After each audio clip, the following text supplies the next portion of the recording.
Welcome to Three, a part of the Tennis Channel Podcast Network. I'm Gill Gross with Joel Drucker and Amy Lundy.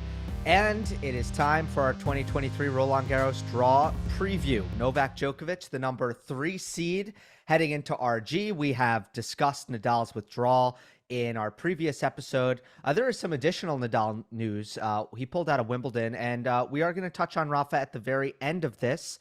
We will also discuss Novak Djokovic's major contenders for the RG title, including Daniil Medvedev. Last time we spoke, he had 0 clay court titles to his name, and now he's got kind of a big one, the Rome Masters in 2023. But let's start with Novak. Joel, what is your general feeling on him before we delve into this draw, as he's failed to make the semifinals at all 3 clay events he's played in the lead up to the big one? Not the best of prep for him. I mean, and I harp on this all the time about Roland Garros as the homework slam, and not quite as much as he or anyone who really cheers him on would have hoped for, but still some reasonable tennis. We know he's always practicing. We know he's probably going to be, he's fit. He's puts his time in on the tennis. So, and he's won this twice. So I still see him as one of the top contenders, but it's not quite as much high quality quantity tennis as we'd hope for. Well, you asked me in the last podcast, Gill, what would I consider a success for Rome? And I said if he got into a 3-set match with Holger Rune in the quarterfinals and got in some tense quality points, then we're good. And that's exactly what happened. So I think that the prep is pretty doggone good for him, knowing the experience that he has, and especially the experience in best of 5. And so this is, as John Wertheim tweeted something to this effect yesterday, that this is best of 5 versus best of 3. So with regard to Medvedev, this is where it sort of separates. And I think my feelings about Djokovic going into Roland Garros are pretty overwhelmingly positive when you consider that it's best of 5. I have questions about the elbow at the moment. When he withdrew from Madrid, I had said, just based on what the last match looked like in Banja Luka, based on the fact he took the sleeve off, I thought, I'm not sure if it's the elbow or if there's some other reason. But once he got to Rome, we saw a lot of sleeve action. We saw him take painkillers, or at the very least tablets in the first set against Rune. And the forehand still didn't look quite as big as he would want, for sure. It leaves me thinking that that's still a lingering issue. Oh, and the mood. We talked about the mood. And to me, that's got to be that Novak's unhappy with how his body is feeling. Nothing is going to drag down his emotions on the tennis court like not feeling 100% physically. That's what I think we're dealing with here. Well, we saw in Rome, and this will have implications for our discussion about Medvedev, the thicker conditions, not as warm as Paris often is, that's not helpful for a guy with elbow looking to get match play. I mean, that's not easy to win points and get through matches, or is the ball going to fly as high and as fast as he hopes for? We'll talk about that with the Medvedev part also, but I think, again, the best of 5 factor is that other people aren't as used to playing matches of that length and playing excellent tennis over such a long period of time. So again, this is why I'm not quite as convinced that Novak got as much clay time as he would have hoped. I respect the intangibles factor, though, and I don't even know if it's the best of 5 versus the best of 3. It's just like the added pressure of these are the 4 tournaments that matter the most, and I think Novak handles that extremely well. Younger, less experienced players, I wouldn't put Medvedev into that bucket, but younger, less experienced players might not handle it as well. It's funny you mentioned John Wertheim, though. We've always, and I've just endless respect for him. One of the things we kind of disagree on is the role of best of 5 in the success of the big 3, because I look at the Masters 1000 kind of count, let's say tally, and it's still them. It's still those three dominating. So I don't put as much, oh, well, they're just best of five is what really separates them. I don't subscribe to that as much. So I just But wanted it's to mention more that. about the others can't do best of five. You know what I mean? It's not that our three can't do best of three. They certainly can. It's that the people that are truly capable of these kinds of runs at these kinds of tournaments are the big three and very few others. Yeah, this is not about, right, no question. They've won Masters thousands, and the case can be made sometimes that a Masters 1000, we're playing that many tough high stakes matches in a short period of time, has a demand sometimes even different than a slam. I think Amy hit on it, which is like the experience factor of playing 2 straight 5-setters, or even 3 straight, or a 4-setter. And also there's or delayed matches, or all the factors that contribute to playing 21 sets, winning 21 sets over the course of a major. And that's, I mean, it'd be interesting to look at all these other players, other contenders, and say, how many sets have they won to win their titles? And then you start to see the tally, and you see the gap grows of all that. I mean, winning 6. Well, usually if you're winning Masters 1000, if you've gotten a bye, you're winning 5, so you're winning 10 sets. You know, it's just a whole different, and those matches, 5-set matches, have so many different ebbs and flows to them. Yeah, I agree on the experience thing. I mean, if it's going to be Rune and Djokovic at the end of Roland Garros, like the mentalities there are miles apart. I mean, for one guy, it's years and years and years and years of experience to draw back on, and for the other, there's none. So I do think that matters. Last point I want to make before we get into Novak's draw. Another thing I've been thinking about. One, the factor of the elbow, but then, okay, what does that mean? We've seen Djokovic in recent times famously win the Australian Open twice with injuries. Mm-hmm. Wimbledon 2021 was another tournament. I don't really think he played his best. I thought he was pretty tight throughout the entire event, just because he was feeling the weight of going after the Grand Slam after winning the first 2 majors of the year. Didn't matter that he didn't play his best. He still won Wimbledon, and he did it somewhat easily. I just think on clay courts, he needs to be 100%. He can't win this at 80%, given the contenders and given the extra challenges that clay represents. My opinion is that if Djokovic isn't 100, that he's not winning. Oh, yeah, I disagree. Only because there's a certain guy who's not in the field this year. It's a much more open field without Rafa there. And we don't really know what's going to happen. The pick du jour seems to be Rune, and the guy is a sensation. I mean, he's a tremendous player, but there have been issues in longer matches with cramping and even, staying mentally disciplined in some of these longer matches. Of course, there's Alcaraz, the number 1 player in the world, the number 1 seed in the tournament.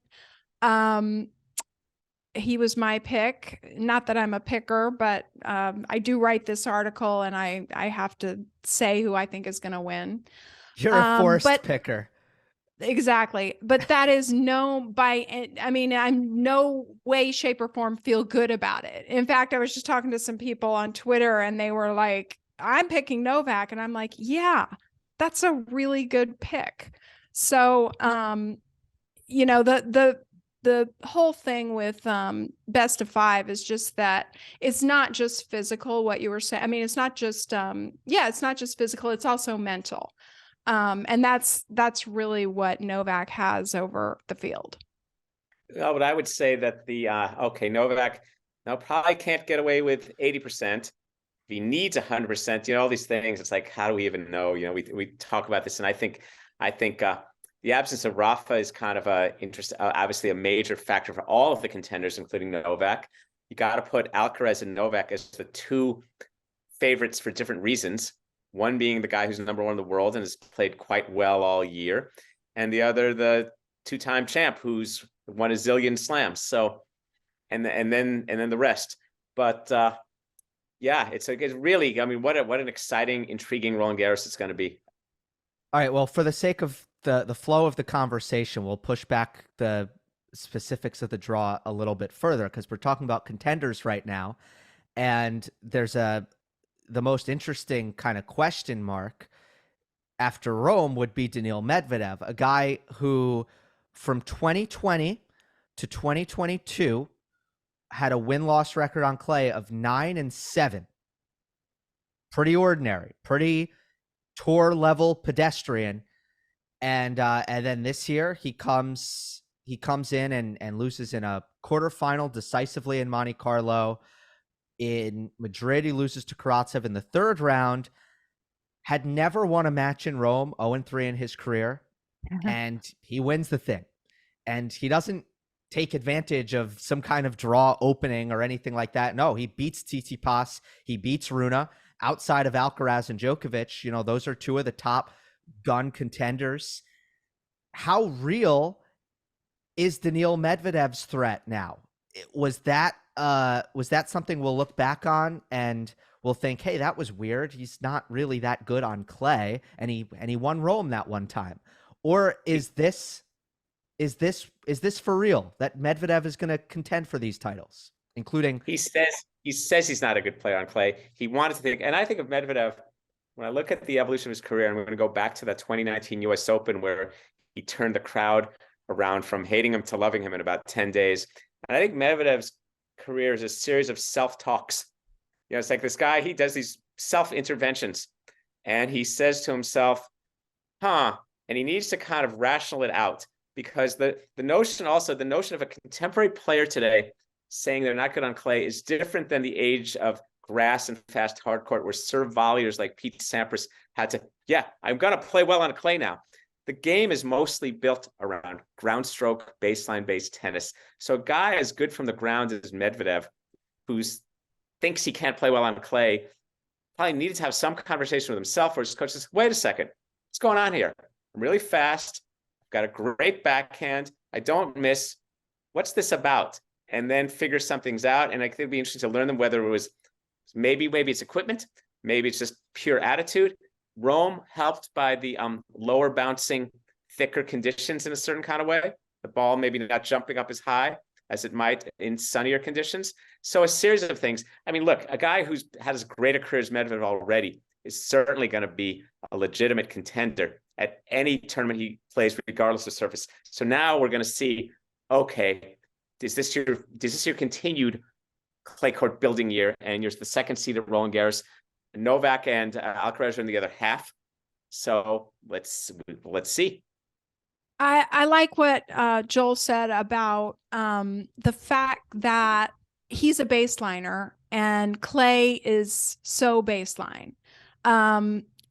That's why he's good. And he's lying to us. He's really is an all surface player.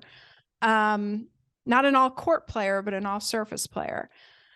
But is he going to do well at Roland Garros? You know, if you look over his career records at the Grand Slams, the matches that he's played, he still, at his age, has not played a ton of 5-set matches over the course of his career. So I think he's a little unproven. And I think that it depends on the weather in Paris, which, believe it or not, can be a really big deal because the margins are so thin at the elite level that drier conditions can benefit the server ever so slightly, and then that can dictate matches. So I didn't put him to come through the quarters, but I agree with Joel. He's obviously a good clay court player. I'm there too. You don't think he's going to reach the semis? No, I didn't have him reaching the semis. Do you have Sinner? Yes, I have Sinner. Okay. Oh, see, I did. I did a picks thing too, and I had Medvedev reaching, and of the top 8 seeds, Sinner's the one I'm most concerned with because he's had the least productive clay court season. Nonetheless, this stuff is just. But I think again the more significant thing than like forecasting outcomes is looking at where these guys are. And it's funny, the 5-setter thing you said about him reminds me, at one point, I believe Medvedev was 0-6 in 5-setters. and then he won one. And again, I think there's a part of him that never quite initially believes himself, and then he has to, oh, see, look, I can. Look, I can. Until he really does, and then he really does. Right. But I also think the difference is he's honest with the media. And while most guys are just like they'll never say the things that Medvedev has said about his clay court chances. I stink on this surface. I don't like this surface. I don't want to play on this surface. You know, most players just aren't going to say that. But I completely agree that dictated the narrative in a pretty outsized way, because he was telling everybody, don't believe in me on clay. I'm not good. And we had to use our tennis brains to kind of figure out, wait, does this happen in modern tennis? Can you really stink on clay and be one of the top 3 players in the world on hard court? Is that even a thing? No, we don't have clay court specialists anymore. We have fast court specialists. If anything, it's a different world than it once was. And I think Medvedev saying that, reminds me a little bit of the ways Rafa would sometimes lower the bar around his own expectations. I'm going to be playing here. We'll see how it goes. So Medvedev, he's engaging in this kind of preemptive confession. And I also think he was motivated to beat Tsitsipas, who is a good clay court, slow court player. He made no bones about the fact that he wanted to beat this guy. Yeah, and I think he actually thrives in that kind of contentious space. I've also said a lot on Monday Match Analysis. I think the forehand this year much improved, and that's a big deal on clay, the weight of shot. And also, circumstantially, there have been a lot of injuries and health issues the last 3 years around this time of year. Coming, just around clay court season, Medvedev coming back from the hernia last year, got COVID the year before. So I think that's been a factor in his clay court struggles. By the way, I have him reaching the final. I think he's a bad matchup for Sinner. And I think he can wear down Rune physically. So I'm afraid of it because I know what it looks like. If I'm wrong, it looks like I totally overreacted to Rome. But so be it. Okay. Djokovic's first round opponent is Alex Kovacevic. I'll talk about kind of what his results have been. And then, Amy, you can add a little bit of color to his story. He has had a really big year on the Challenger circuit on hard courts. In fact, he's got 2 titles. He won the Waco Challenger, that's in Texas, where Baylor plays, and he won the Phoenix Challenger. I'm sorry, he didn't win it. He reached the quarterfinal of the Phoenix Challenger, so he went on a big streak of match wins because he came through qualifying there. Since hitting the clay, the results have dried up. He's 0-4 on the clay. So he comes into this on a 4-match losing streak. He's lost to a lot of players who are outside the top 100, even one outside the top 200 and the top 500. So it's not a great body of work coming into this match for Kovacevic as far as Djokovic getting a tough test here in this first round. But there's a little bit more to it. Yeah, I like this for Novak, and I'll tell you why. This kid, parents were table tennis professionals who immigrated to the United States from the former Yugoslavia. So he speaks fluent Serbian and idolizes Novak Djokovic. I mean, he's team Nole, hashtag Nole fam. So I think this will actually be a feel-good match for Novak, and he'll really enjoy it and leave the match the winner, and he will leave in a really good mood, and it'll be hugs and stuff like that. So this, for me, this opening match for Novak is near ideal. Yeah, it's right. It reminds me years ago when David Goffin came to Roland Garros and played his hero Roger Federer. Granted, and these guys have the same roots too. So yeah, that seems like it's going to be a nice workout, and there'll be moments of many fine rallies. I mean, no one ever has bad rallies when they play with Novak. They just don't win as many. Agreed that it's a really ideal start. I sometimes worry. Look, I don't think for Kovacevic the goal is to, or the expectation is to win the match, so I don't know how much it matters. But when the idolization thing is happening, sometimes I worry for the idolizer and their ability to actually play their best with killer instinct that I think is helpful.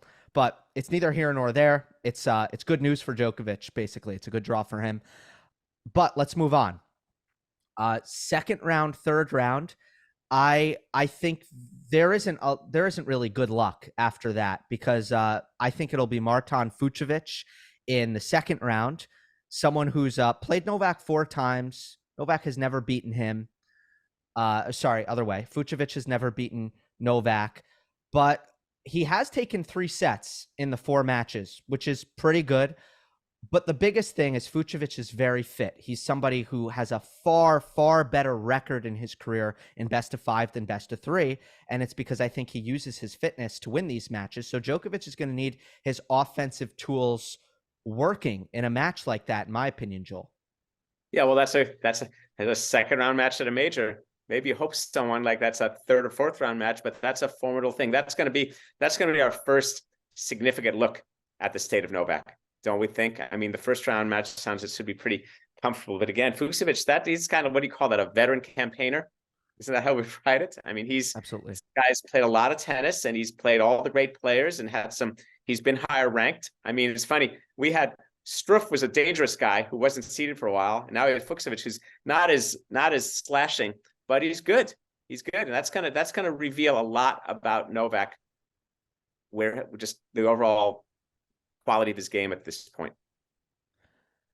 If it's Hugo Grenier, apologies for writing him off. I've seen a little bit of him. One thing to watch, I'm just going to throw this out there, doesn't really hit his backhand cross court very well. It all goes down the line. So I think Novak will have some scouting done on that. I've watched Grenier and noticed that.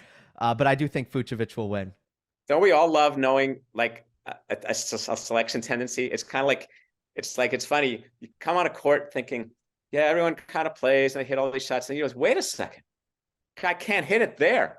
Does not hit it there. It's like, wow, I could just run here, run there. It's like, it's like, oh, it's opening a door. It's incredible. And Novak, of course, he's gonna fly through that door if they meet. When would Cecchinato come in? Cecchinato, his old friend, Cecchinato. Yeah. Let's talk about the third round. That is when it would be. Okay. There are a group of players who could be interesting in this spot. In fact, really everybody is kind of an interesting name. There's Luka Van Assche playing Cecchinato in the first round. Van Assche is the only teenager in the top 100 who Novak played and beat in Banja Luka. And then there's Davidovich Fokina, who is the 29 seed. He's playing Arthur Fils, French wildcard, who hits huge and runs fast. Lots of shot making. Davidovich Fokina and Fils will be very, very entertaining. And of course, Fokina has a win over Novak, Monte Carlo last year. So the third round, there's a lot of interesting things happening. Amy, I'll let you take whatever you want. Oh, if he plays Cecchinato, I think he would be motivated. Like, Cecchinado's not going to kick me out of the French 2 times because he lost to him in 2018. It was an upset. So I don't think that he would let that happen twice. So I'm kind of pulling for that. I agree that ADF is a tough matchup for anybody. Yeah, I think the Cecchinato, that was the nadir of the Novak period in that 2017, 2018. He lost to him in 2018, and Novak, he was a little disconsolate, and then everything kind of went 180, and he won Wimbledon, he won the US Open, and there he was back on it again. It was fantastic.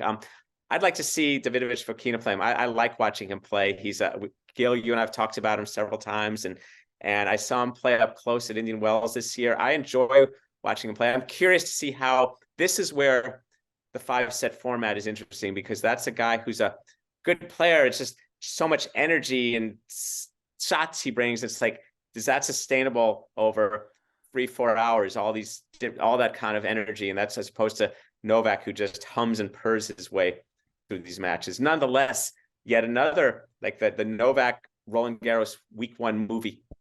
I think Djokovic's Roland Garros, assuming, let's say, he can get to this, it's going to be like a tale of 2 very different weeks. Well, I consider Davidovich Fokina, I've said this for a bit now, the most talented player outside of the top 25. I just think he has unbelievable capabilities.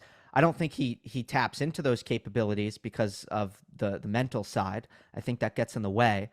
Like, I remember, it's interesting you talk about the best of 5. I remember he played a match against Hurkacz at Wimbledon where, and I hope I'm remembering this perfectly, where he almost won in straight sets. He had set points to win in straight sets.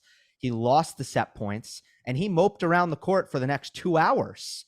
I mean, he did not play well at all and just didn't lock in. He was holding a funeral for the 3rd set throughout the 4th set, and lost that one. And then it goes deep into a 5th before he kind of rekindles his focus. And then I think he wins that match, but then the next match he loses on a default. He hits the ball. He loses on a ball abuse default. This was Wimbledon, I think, last year. Anyway, the Slam handbook should be called something like 21 to 35. You can win, 21 sets. You got to win 21 sets, but you might end up playing 35. And I've talked to people.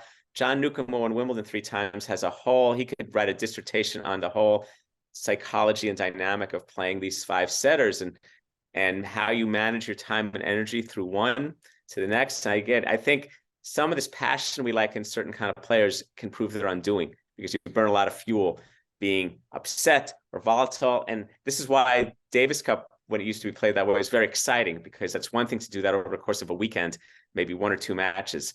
But 7 matches and the whole recovery, the whole just keeping yourself calm throughout so you can manage your energy, because you can't keep playing these matches like these energy spikes. Speaking of that, so you said that you think, Gill, that ADF is the most talented player outside of the top 25. Is that right? Yep. What about Kyrgios? Yeah, Nick's more talented.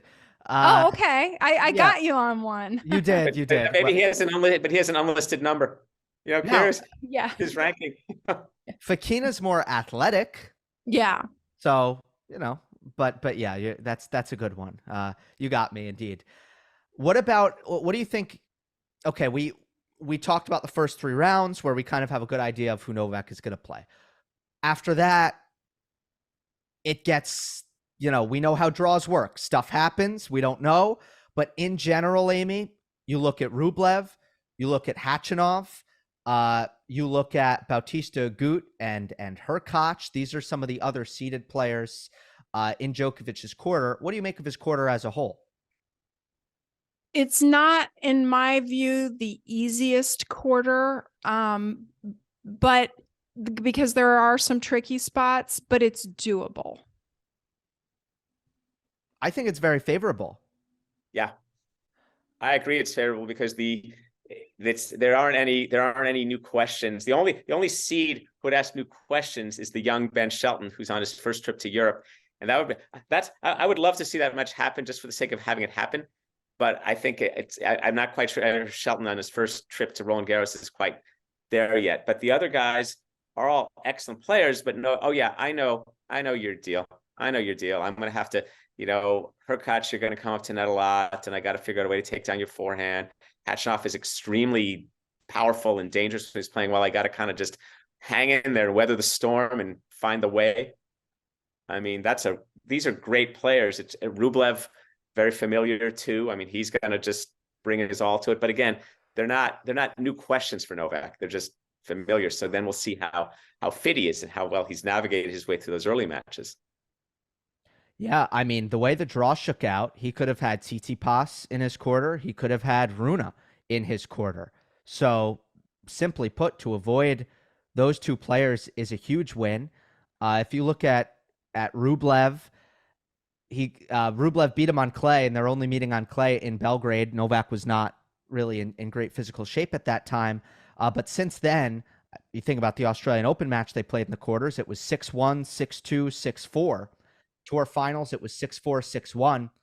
Khachanov beat him in Bear C in 2018, and Novak has won 7 since. I actually think that Khachanov might be able to do some interesting things if they do play in the quarterfinal, but we will put the specifics of that on the back burner.